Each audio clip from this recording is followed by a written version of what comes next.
안녕하세요. 오늘 여러분과 함께 아주 흥미로운 기록 속으로 들어가 볼까 하는데요. 네, 바로 조선시대 사람들의 삶, 그중에서도 이 산림천택이라는 공간을 어떻게 활용했는지에 대한 이야기죠. 맞습니다. 특히 농사 외에 강이나 늪, 산 같은 자연 자원을 어떻게 생계에 이용했는지 오늘은 고기잡이를 중심으로 좀 더 깊이 파헤쳐 보겠습니다. 오황영 교수님의 연구 논문하고 또 관련 요약 자료를 바탕으로 이야기를 나눠볼 텐데요. 네, 단순히 물고기 잡는 방법을 넘어서요.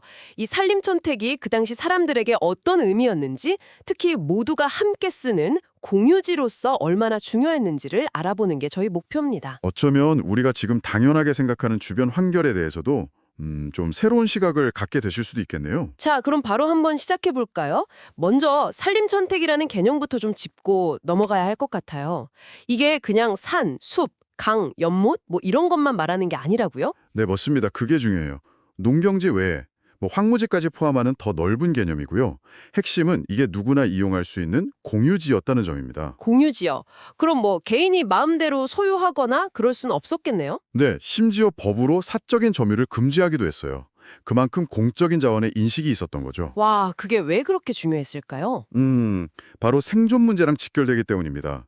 특히 동물성 단백질을 얻을 수 있는 아주 중요한 공급원이었거든요. 아, 단백질 공급원? 네, 정약용 선생도 이 천택, 그러니까 연못이나 늪 같은 것은 농업의 근본이다. 여기서 나는 물고기나 수초 같은 건 백성을 위해 써야지 수령이 사사로이 가져서는 안 된다고 강조했을 정도니까요. 하지만, 그게 이상적으로는 그랬겠지만 현실에서는 좀 달랐을 것 같은데요. 힘 있는 사람들이 이걸 독점하려고 하진 않았을까요? 아, 정확히 보셨습니다. 실제로는 권력가들이 어염, 그러니까 소금이나 물고기 또는 산에서 나는 여러 산물들의 이익을 독점하려고 했어요. 그래서 백성들이 생업에 어려움을 겪는 갈등이 사실 끊이지 않았습니다. 아, 역시. 네. 인조 때 기록을 보면 이미 바닷가 백성들이 생업을 잃고 있다는 지적이 나올 정도였으니까요. 그렇군요. 이 공유지의 중요성을 정말 절실하게 보여주는 그런 기록도 있다면서요. 네. 바로 임진왜란 때 오희문이라는 분이 쓴 피난일기, 쇠미록인데요. 아, 쇠미록이요? 네.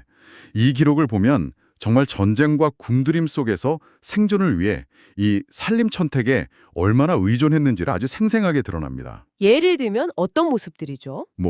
위험을 무릅쓰고 물고기를 잡아서 날로 회를 처먹는다거나, 난로요? 와. 네, 또 종을 시켜서 그물로 고기를 잡아다가 이웃들하고 나눠 먹는 그런 철렵을 하는 모습도 나오고요. 철렵. 아, 네네. 심지어 아픈 아들 기억 회복시키려고 민물고기를 쪄서 먹이는 그런 장면도 나옵니다. 정말 잡은 물고기 수를 하나하나 셀 정도로 절박했다고 하던데. 맞아요. 그 기록이 나오죠. 하루하루 잡은 걸 세는 거예요. 그만큼 절박했던 거죠. 물론 강원도 평강에서는 한 번에 수백 마리를 잡기도 했지만 때로는 그물이 찢어지거나 심지어 개한테 말리던 생선을 도둑맞는 그런 웃지 못할 일도 있었다면서요. 네, 그런 에피소드도 있죠. 참, 피난 생활의 고단함이 느껴지는 대목입니다. 이렇게 절박한 상황 외에 좀 평상시에는 그래도 체계적인 방법으로 고기를 얻었겠죠. 그냥 매번 닥치는 대로 잡진 않았을 것 같은데요. 물론입니다. 조선시대의 고기잡이 방식은 크게 두 가지로 나눠볼 수 있어요. 하나는 물고기를 가두어서 기르는 양어. 아, 양식이네요. 네, 그렇죠. 그리고 다른 하나는 강이나 냇가에서 직접 잡는 어로입니다. 그럼 양어부터 좀 볼까요? 이것도 꽤 보편적이었던 모양이에요. 네, 생각보다 꽤 널리 행해졌습니다. 예를 들어 17세기 충청도에 살았던 이유태라는 분은 집 옆 금강가에 아예 양어장을 만들었어요. 직접요? 네, 그러면서 가장 절실하고 이롭다 이렇게 기록까지 남겼고요. 또 김창엽이라는 분의 시에도 보면 연못 파서 물고기 기르는 모습이 나오거든요. 꽤 일반적이었군요. 네, 정약용 선생도 이걸 권장했을 뿐만 아니라 서유구의 임원경제지를 보면 정말 구체적인 양어 기술까지 나와요. 어떤 기술들이요? 예를 들면요, 연못을 두 개를 활용하는 거예요. 하나는 물관리용, 다른 하나는 이제 물고기 크기별로 나누어서 기르고. 분리해서? 네, 그리고 심지어 연못에 특정 식물을 넣으면 안 된다. 이런 금기사항까지 아주 상세하게 기록되어 있습니다. 상당히 체계적이었던 거죠. 와, 그냥 대충 연못 파고 기르는 수준이 아니었네요. 그럼 직접 잡는 어로는 어땠나요? 이건 방법이 더 다양했을 것 같은데요. 훨씬 다채로웠죠. 서유구는 뭐 촉고, 반두, 살망 같은 여러 종류의 그물이랑 그 사용법을 소개했는데요. 반두요? 그건 뭔가요? 반두는 좀 얕은 물가에서 두 사람이 금을 양쪽을 잡고 몰아서 잡는 방식이에요. 아하. 근데 여기서 흥미로운 점이 하나 있어요. 함부로 막 남획하는 걸 막으려고 수달이 물고기 제사를 지낸 뒤, 그러니까 음력 1월 이후에야 잡도록 하는 그런 일종의 규범 같은 게 있었다는 거예요. 수달이 제사를 지내요? 와, 재밌네요. 뭔가 자연보호 규칙 같은 건가요? 그렇죠. 일종의 자연순환에 대한 존중 같은 거죠. 그런데 여기서 또 중요한 건 생계가 어려운 과부에게는 예외적으로 언제든 통벌로 고기를 잡게 허용했다는 기록이 있다는 겁니다. 아, 정말요. 그건 좀 특별하네요. 네, 공동체 내의 어떤 약자에 대한 배려라고 볼 수 있겠죠. 이게 중세 서양의 이삭줍기 권리랑도 좀 비슷하다고 볼 수 있어요. 와, 정말 흥미로운데요. 그런 배려가 있었다니. 그 외에 또 다른 어로 방법은 없었나요? 많았죠. 뭐 깻묵으로 붕어를 낚는 법도 있었고요. 작살로 자라를 잡기도 하고. 작살로요? 네, 심지어는 좀 독특한 방법인데 약초나 이불 같은 걸 이용해서 물고기를 잡는 잠금 취어법이라는 것도 있었습니다. 이불로 물고기를 잡아요? 어떻게 하죠? 네, 이불을 물속에 넣었다가 한번 들어 올리면 물고기가 2, 3대씩 잡혔다고 하니까 꽤 효과적이었던 모양이에요. 와, 신기하네요. 그리고 뭐니 뭐니 해도 잡은 고기를 그 자리에서 바로 솥 걸고 끓여 먹는 그 철렵의 즐거움, 이것도 빼놓을 수 없었겠죠.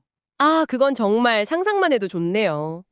듣고 보니 정말 다양한 방법으로 이 산림천택 자원을 활용했군요. 그렇다면 이 산림천택, 이 실제 조선 사람들 삶에서 차지하는 비중이 어느 정도였을까요? 이게 그냥 뭐 부수입 정도였을까요? 아니면 그 이상이었을까요? 그걸 정확하게 계산하기는 좀 어렵습니다. 하지만 당시 세금 제도를 통해서 그 중요성을 어느 정도 짐작해 볼 수는 있어요. 세금 제도를 통해서요. 네, 토지에 매기는 세금이 전세잖아요. 그거 말고 곡물이라는 현물세가 있었는데 이게 바로 산림천택 같은 공유지 이용에 대한 세금 성격이 강했다고 볼 수 있거든요. 아, 곡물이요. 그게 나중에 쌀로 바뀌면서 대동세가 된 거죠. 맞습니다. 바로 그 대동세인데요. 대동법이 시행된 이후에 토지 1결당 전세는 보통 4두 정도였어요. 네. 그런데 대동세는 12두였습니다. 12두요? 3배나 되네요. 네, 이 1대3 비율을 그대로 적용해서 해석해보면 좀 놀라운 결과가 나오는데요. 국가 입장에서 볼 때 논밭에서 나오는 가치, 즉 전세보다 산림천택이나 텃밭 등에서 나오는 가치, 즉 대동세 쪽을 3배나 더 크게 평가했을 수도 있다는 거예요. 와, 그건 정말 우리가 흔히 생각하는 농업 중심 사회라는 이미지랑은 좀 다른데요. 그렇죠. 물론 이건 아주 단순한 추정이긴 합니다만 적어도 이 공유지가 단순한 부수입원이 아니라 농경지만큼이나 어쩌면 그 이상으로 중요한 삶의 기반이었을 수 있다는 걸 시사하는 거죠. 이야, 정말 중요한 포인트네요. 네, 정리하자면 조선시대의 산림천택은 그냥 배경으로서의 자연이 아니라 사람들이 아주 적극적으로 활용하면서 생계를 꾸려나갔던 정말 필수적인 공유자원이었다는 겁니다. 네, 오늘 살펴보니 고기잡이라는 활동을 통해서 그 중요성을 분명히 엿볼 수 있었고요. 네. 이것이 당시 사회가 어려움 속에서도 회복하고 또 지속될 수 있었던 중요한 기반 중 하나라고 생각합니다. 과거 사람들에게 이 소유권 너머의 공유지가 생존에 이렇게나 필수적이었다는 사실은 현재를 살아가는 우리에게도 참 많은 생각을 하게 만드는 것 같습니다. 네, 그렇죠. 만약 우리가 우리 주변에 있는 이런 공유 자원의 가치를 다시 한번 제대로 인식하고 또 지혜롭게 활용할 방법을 고민한다면 어쩌면 우리 사회의 안정과 또 미래를 위해서 뭔가 새로운 가능성을 발견할 수도 있지 않을까요? 좋은 질문인 것 같습니다. 지금 여러분 곁에는 또 어떤 소중한 공유지가 숨쉬고 있는지 한 번쯤 이렇게 둘러보시는 것도 좋을 것 같습니다.